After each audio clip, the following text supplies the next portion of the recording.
Okay, pangalawang take ko na to. Nakakaya kasi magkamali. So, we'll start with the values. So, pH is 7.35 to 7.45. PCO2 is 35 to 45. Bicarb is 22 to 26. So, let's identify the mean. Ang mean is yung gitna nila. So, what's the mean of 7.35 to 7.45? 7.40. Mean ng PCO2 is 40. Mean ng 22 to 26 is 24.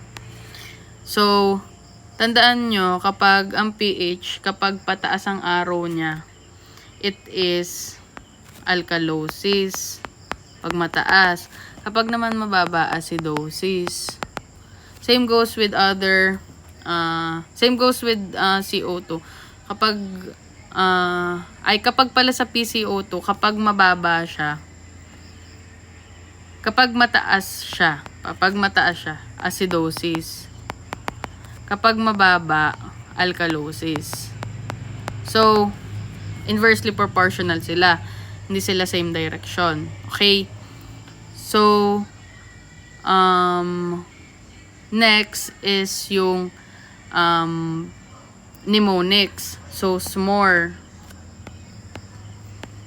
Kapag sa SMORE, same metabolic, which means same yung direction. Same yung direction ng arrow kapag metabolic. And you look for the pH and the bicarb only. Yan, mali. Same metabolic. And this is opposite respiratory.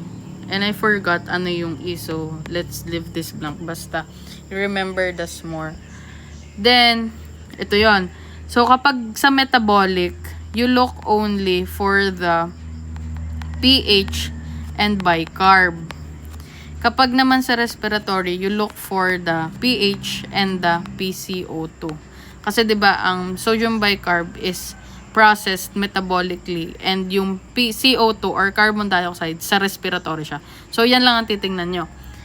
And pagdating naman sa pag-aaraw, kapag same metabolic, same indicates same direction.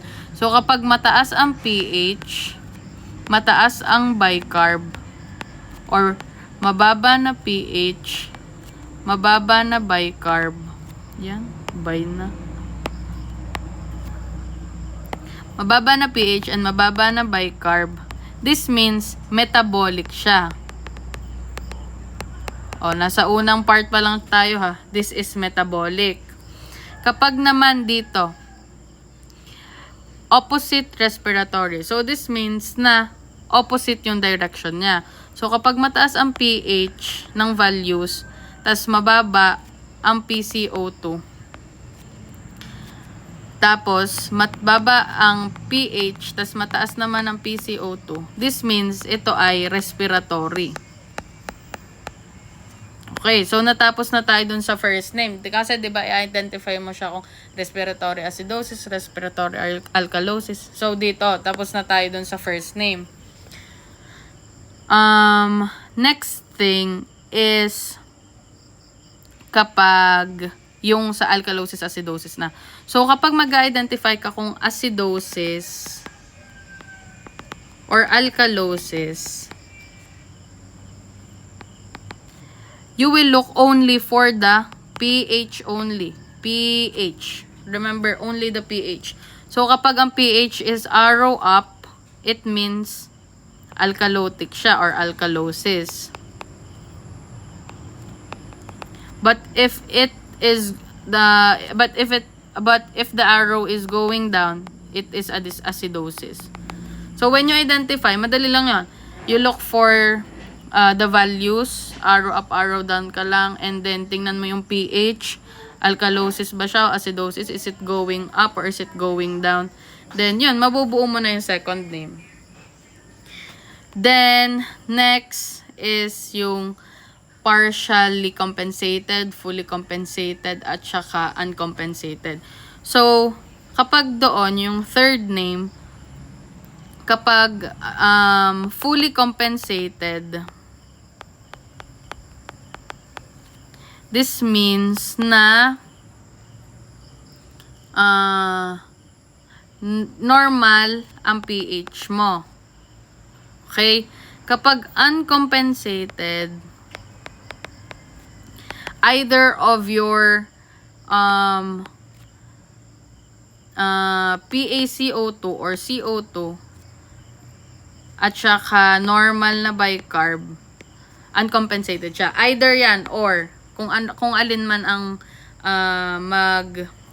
maging normal. Kapag naman partially compensated, this means na all is abnormal. All are abnormal. All abnormal. So, dito naman, you will look all the values. Tingnan mo siya kung normal, not normal, or lahat sila ay abnormal. If everything ay if lahat naman ay normal, you will indicate na that is normal ABG. So, meron niyang there is sometimes meron tricky na mga values na mapapaisip ka, metabolic ba to, respiratory, alkalosis ba to, acidosis, and yung third name. So, yun yung sunod kong isasabihin.